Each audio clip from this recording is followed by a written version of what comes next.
नमस्कार।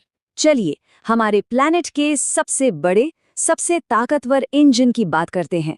ये कोई मेटल का इंजन नहीं है, बल्कि ये पानी से बना है। जी हाँ, आज हम अपने महासागरों के तापमान के रहस्यों की दुनिया में उतरेंगे और समझेंगे कि ये विशाल थर्मल मशीन हमारी दुनिया को चलाती कैसे है। तो शुरुआत करते हैं इस बहुत ही दिलचस्प सवाल से। आखिर ऐसा क्यों है कि हमारे प्लैनेट की ज्यादातर गर्मी हवा या जमीन में नहीं, बल्कि पानी के इस अथाह भंडार में कैद है? यही वो चीज है जो महासागर को सिर्फ पानी का एक जखीरा नहीं, बल्कि हमारे ग्रह का एक बहुत बड़ा थर्मोस्टेट बनाती है। देखिए, अगर हमें मौसम, क्लाइमेट और यहाँ तक कि धरती पर जीवन को समझना है, तो महासागर के तापमान को समझना ही होगा। ये उसकी चाबी है। तो चलिए इस प्लैनेटरी इंजन का हुड खोलते हैं और देखते हैं कि ये आखिर काम कैसे करता है। अब हर इंजन को चलने के लिए फ्यूल चाहिए, है ना? हमारे महासागर के लिए ऊर्जा का सिर्फ एक ही सोर्स है, और वो बहुत पावरफुल है, हमारा सूरज। तो आइए देखते हैं कि सूरज की ये एनर्जी समंदर तक पहुंचकर उसे गर्म कैसे करती है। इसे समझने के लिए एक शब्द जानना जरूरी है, सूर्यातप, या जिसे इंसोलेशन भी कहते हैं। आसान भाषा में इसका मतलब है सूरज की रोशनी की वो मात्रा जो असल में धरती की सतह तक पहुंचती है। ये पूरी पहेली का पहला और सबसे जरूरी टुकड़ा है कि ये एनर्जी कहाँ और किस एंगल पर टकरा रही है। अब ये समझना बहुत ही आसान है। जरा सोचिए, भूमध्य रेखा यानी इक्वेटर पर सूरज की किरणें लगभग सीधी पड़ती हैं। मतलब सारी की सारी एनर्जी एक छोटे से एरिया में फोकस हो जाती है, जिससे पानी बहुत ज्यादा गर्म हो जाता है। लेकिन वही किरणें जब पोल्स यानी ध्रुवों तक पहुंचती हैं, तो वो तिरछी हो जाती हैं और एक बहुत बड़े एरिया में फैल जाती हैं। बस यही वजह है कि ट्रॉपिकल पानी गर्म होता है और ध्रुवों का पानी बर्फीला ठंडा। लेकिन यहाँ एक सवाल उठता है, अगर सारी गर्मी इक्वेटर पर ही आ रही है, तो वो उबल क्यों नहीं जाता और ध्रुव पूरी तरह से जम क्यों नहीं जाते? इसका जवाब है कि महासागर के पास इस गर्मी को पूरी दुनिया में घुमाने के लिए एक कमाल का, बहुत ही एफिशिएंट डिस्ट्रीब्यूशन सिस्टम है।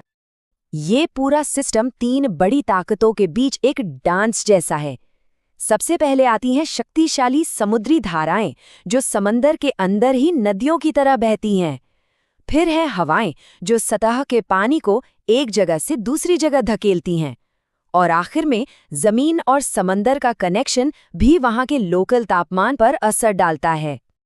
ये कन्वेयर बेल्ट वाली बात, इसे समझने का सबसे अच्छा तरीका है। एक ऐसे ग्लोबल हाईवे सिस्टम की कल्पना कीजिए जो इक्वेटर की गर्मी को पैक करके ठंडे ध्रुवीय इलाकों तक ले जाता है। इससे पूरे प्लैनेट का तापमान बैलेंस रहता है। इसका एक परफेक्ट एग्जाम्पल है नॉर्थ अटलांटिक ड्रिफ्ट। ये गल्फ स्ट्रीम से निकलने वाली एक गर्म धारा है। इसी की वजह से यूके और फ्रांस जैसे देश अपने लैटिट्यूड के हिसाब से कहीं ज़्यादा गर्म और रहने लायक हैं। अगर ये धारा ना होती तो वहाँ की सर्दियाँ बहुत ही ज़्यादा ठंडी होती।